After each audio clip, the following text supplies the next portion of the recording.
This program is brought to you by the Genesis Communications Network, a world leader in talk radio since 1998. Visit GCNlive.com today.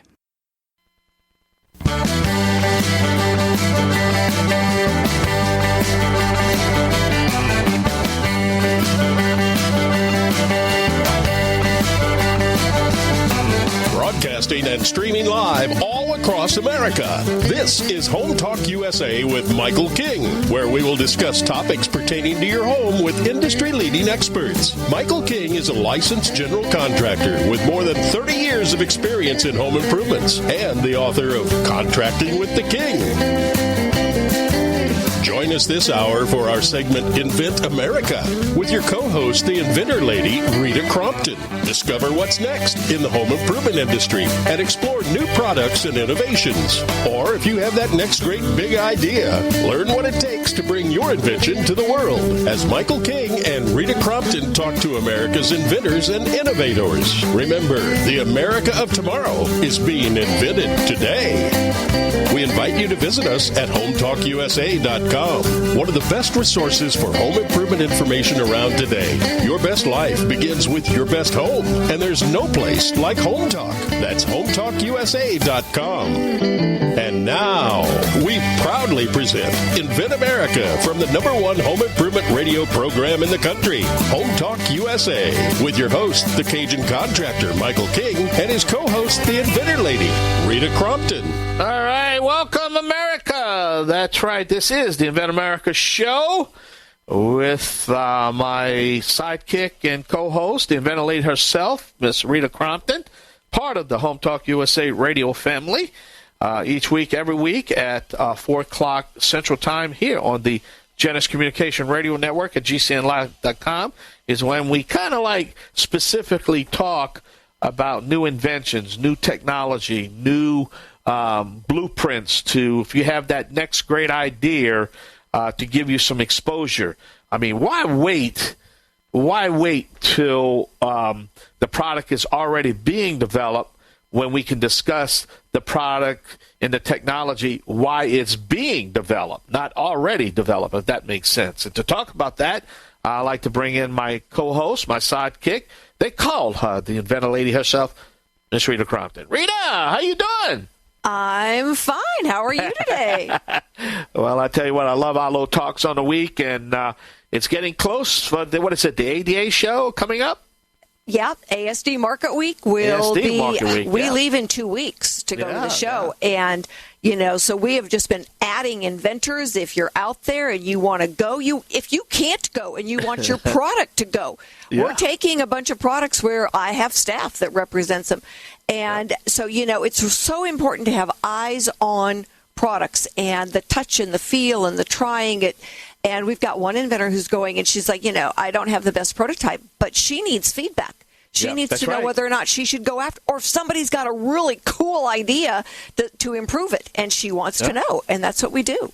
Well, and I'll tell you what, I'm excited, and it's a new show for us and new show for me, and we just ran across this show, so we'll see what happens. But, Rita, a lot going on, but one of the main concerns that I've always heard over the years, which I can remember, I want to say 20 years ago when I first started this show, when there was a mass exodus of companies going to China.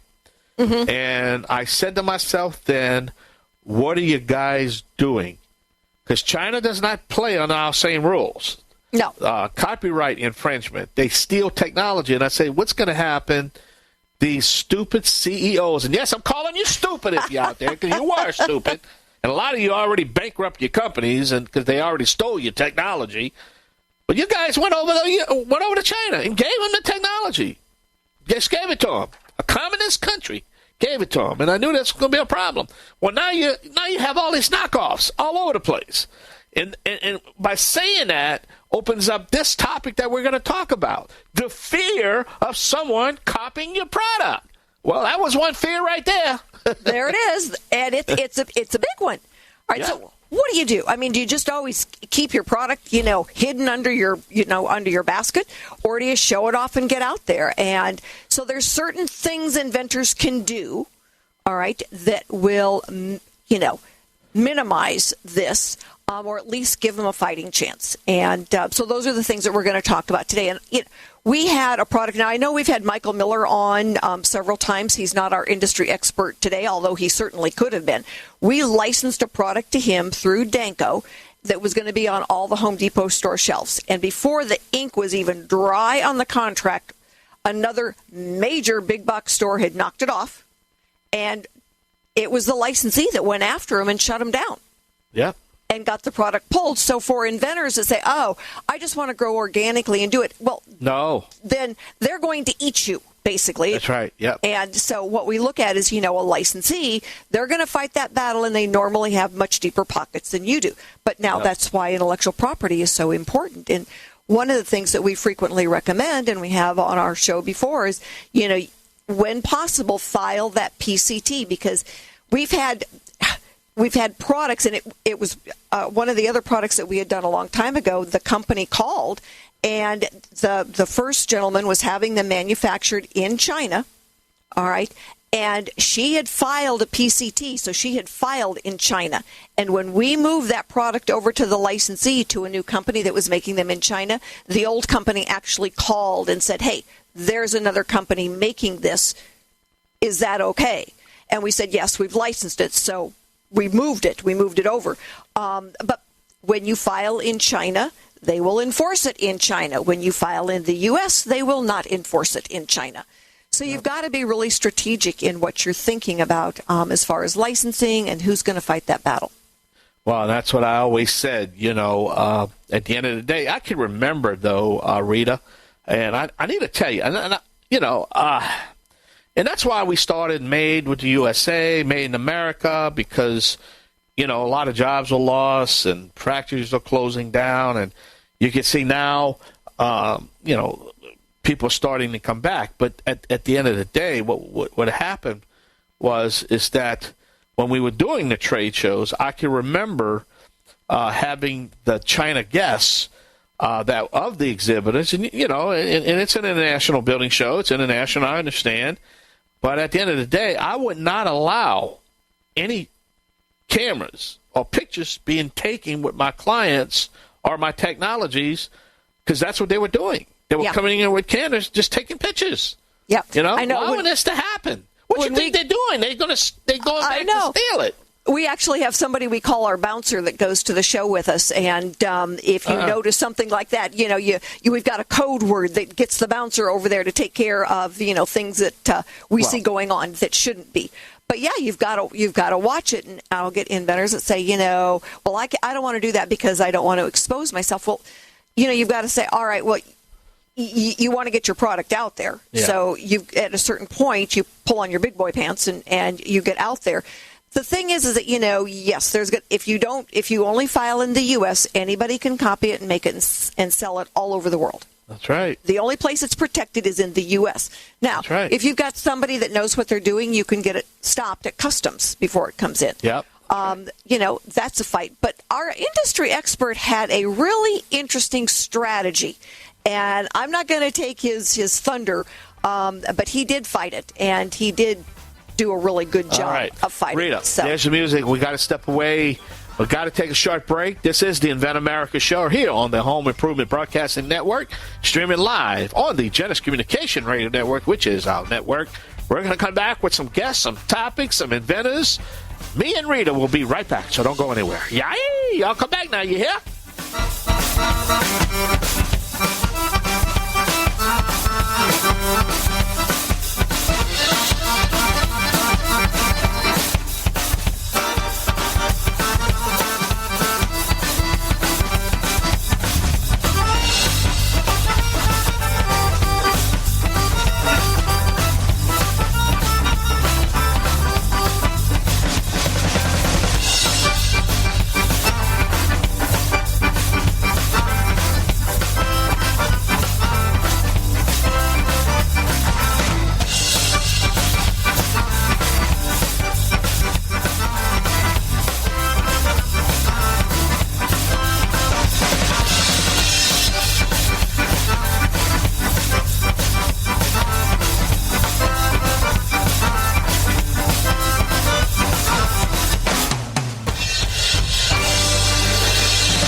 Talk USA with Michael King.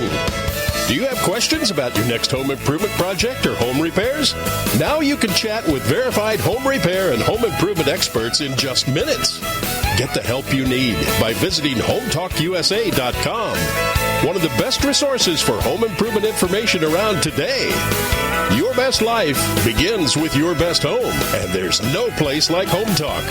That's HomeTalkUSA.com.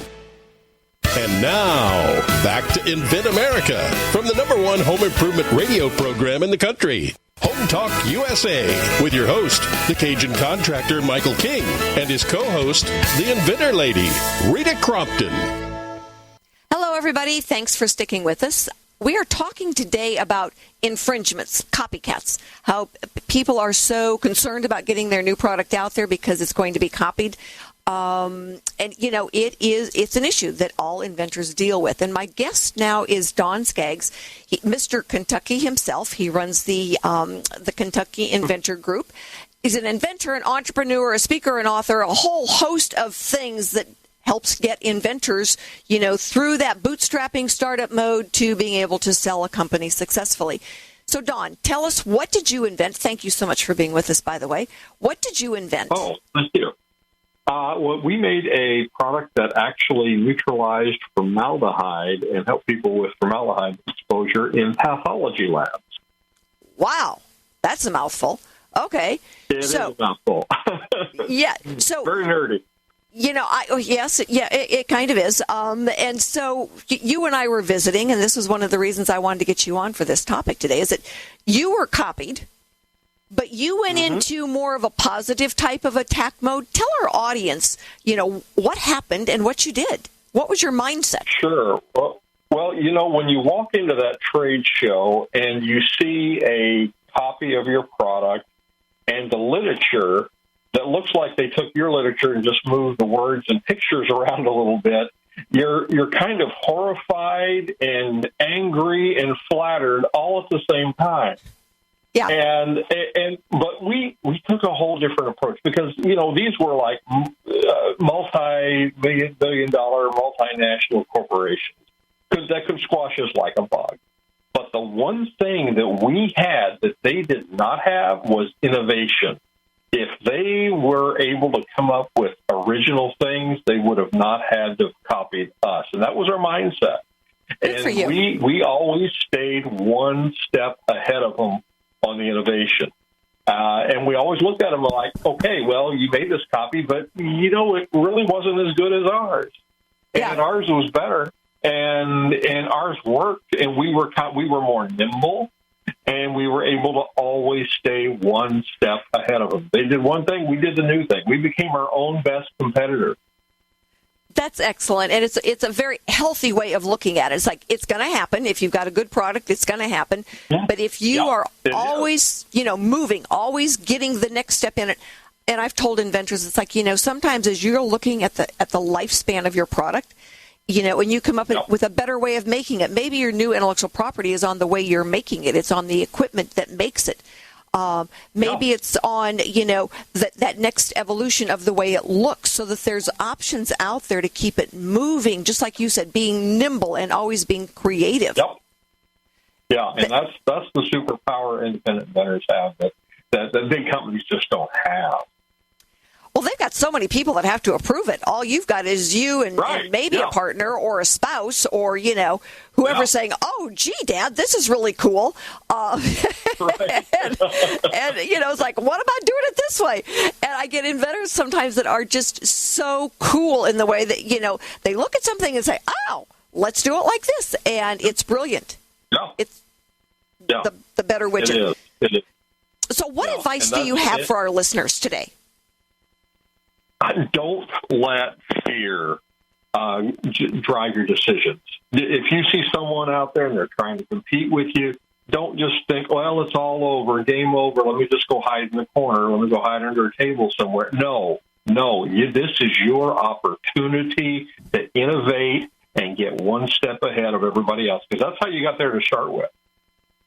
Yeah, I know the gentleman who was on just before you said, yeah, there's a company out there uses the same name almost exactly like ours, but ours is a better brush. Yeah. Ours. Yeah, so exactly. You Google either name, both come up, and now they can compare them side by side. And he goes, ours is a better product. The ice grill brush, ours is a better, lasts longer, so you don't have to buy as many. That's exactly right. So it's wonderful. It's wonderful. Well, you and I have known each other for a long, long time, and I look forward to having you on again and some of your other inventors from the Kentucky area. And I just want to say thank you so much for being with us today. Everyone, we are going to run off and pay a few bills. Stick with us because we've got our wrap-up coming right up after this message. Thanks, everybody. Thanks, Rita.